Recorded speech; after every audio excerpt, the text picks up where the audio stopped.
Each time Elon Musk and his department of arsonists brag and mislead the American public about massively inflated savings or lie about the programs they have cut and their purpose, they're not telling you about the food that rotted on the shelves while people went hungry, or the medicine that was undistributed to children needlessly suffering, or the trust that was lost by your actions. But I believe you know better, because you've said as much, and yet here we are. In 2022, Senator Rubio warned about the urgent and growing threat posed by China and called for a fully funded State Department and USAID. Senator Rubio wrote that soft power tools and alliances were vital to our national security. And today, Secretary Rubio is here to defend an 84% cut of the Foreign Affairs budget. This hearing isn't about policy differences. It's about whether a man abandoned the principles that built his career. Greg Meeks puts Marco Rubio's own record on the table and makes him answer for it. Thank you, Mr. Chairman. Secretary Rubio, I'm glad you are finally before this committee. Your testimony actually comes long after the State Department, under your leadership, took actions without required congressional consultation or that were contrary to the law. But I guess it's better late than never. But let me be clear, showing up months after the fact and refusing to stay until every member has questioned you for 5 minutes as entitled to under House rules are not the standards to which we hold the Secretary of State. Mr. Secretary, I've known you for a while, and I respected very much Senator Rubio, even when we disagreed. Senator Rubio was a principled statesman. Secretary Rubio, however, as we've seen in the past few months, is something different entirely.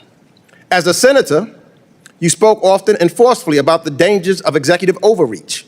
You warned America not to lose its moral clarity or sacrifice democratic principles for short-term gain. Senator Rubio recognized that we cannot allow the executive branch to unilaterally determine the direction of the United States foreign policy without accountability to Congress. Secretary Rubio is doing precisely what Senator Rubio feared, withholding congressional appropriated funds, stonewalling oversight, and acting as if laws passed by this body are optional. Secretary Rubio has presided over the dismantling and destruction of everything Senator Rubio once defended. So although you may be the Secretary of State, the acting head of USAID, the National Security Advisor, the Archivist of America, the empire you have stumbled upon is not one of influence, sir. It is a kingdom of ash. So I ask, was it worth it? Was it worth it to allow the near extension of U.S. foreign assistance and USAID, which Senator Rubio said, and I quote, is a very cost-effective way not only to export our values and our example, but to advance our security and our economic interests? And lie is exactly what this administration has done again and again. Each time Elon Musk and his department of arsonists brag and mislead the American public about massively inflated savings or lie about the programs they have cut and their purpose, they're not telling you about the food that rotted on the shelves while people went hungry, or the medicine that was undistributed to children needlessly suffering, or the trust that was lost by your actions. But I believe you know better, because you've said as much, and yet here we are. In 2022, Senator Rubio warned about the urgent and growing threat posed by China and called for a fully funded State Department and USAID. Senator Rubio wrote that soft power tools and alliances were vital to our national security. And today, Secretary Rubio is here to defend an 84% cut of the Foreign Affairs budget. How does hollowing out our State Department and dismantling USAID help us compete with China? How does the America Alone budget project American strength? On human rights, the contrast is even starker.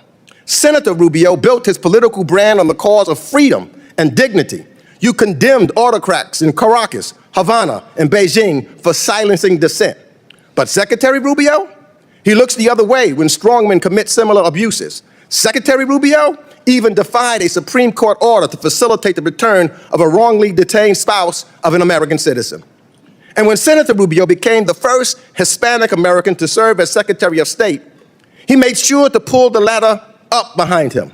In the name of dismantling efforts to making hiring and promotion fair, as you call it, wokeness, you have unlawfully dismantled programs designed to address decades of historical exclusion.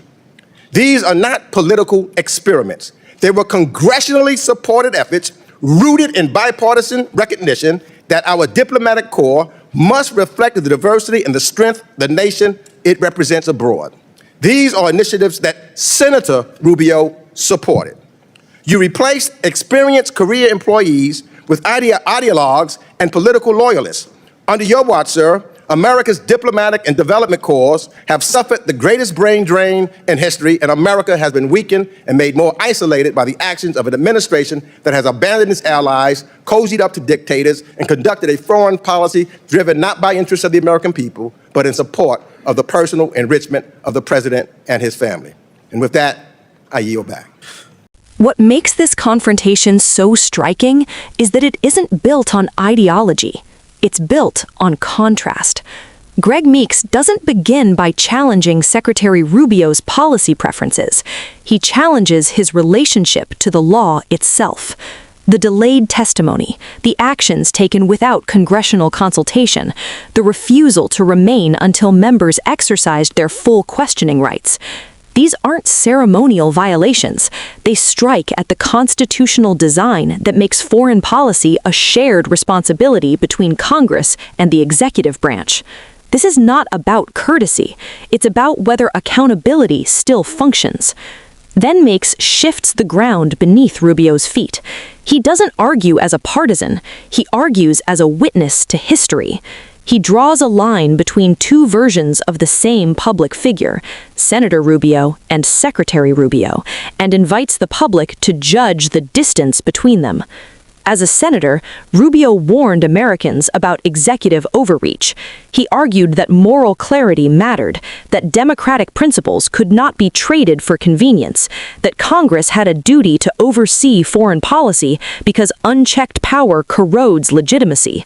Those weren't throwaway speeches.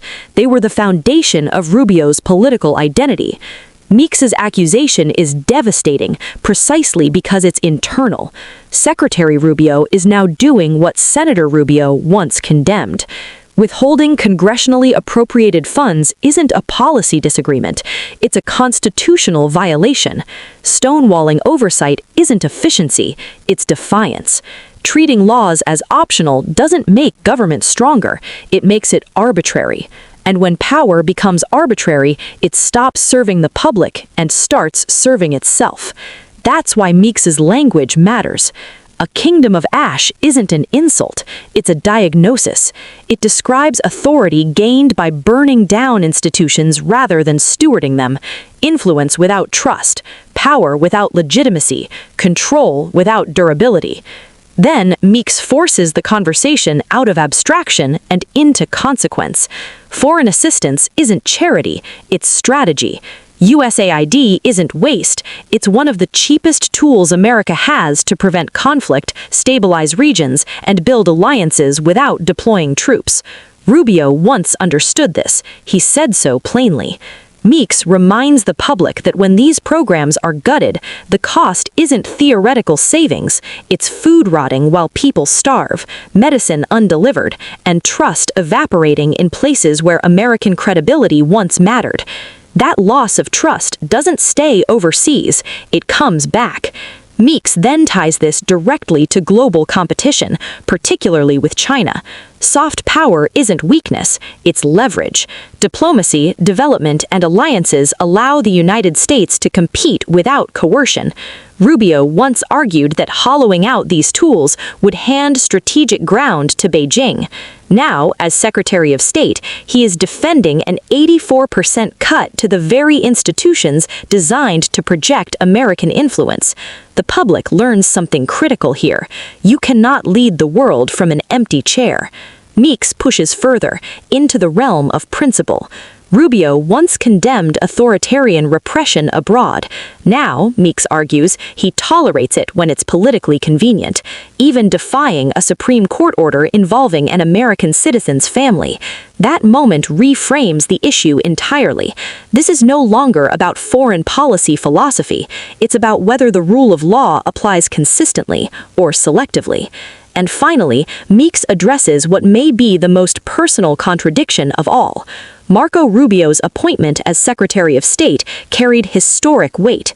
It symbolized inclusion and progress within American diplomacy. Meeks argues that instead of expanding opportunity, Rubio dismantled lawful, bipartisan programs designed to correct decades of exclusion, dismissing them as ideology rather than recognizing them as institutional investment. The result, Meeks says, is a historic brain drain, expertise replaced by loyalty, experience traded for obedience, allies alienated, America more isolated. This isn't framed as incompetence. It's framed as choice. And that's why Meeks doesn't end with a demand. He ends with a question. Was it worth it?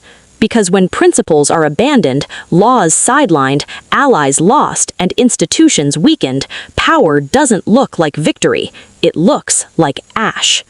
When leaders abandon the principles they once defended, should they still be trusted with power? Where should accountability fall when the law is treated as optional? Share your view.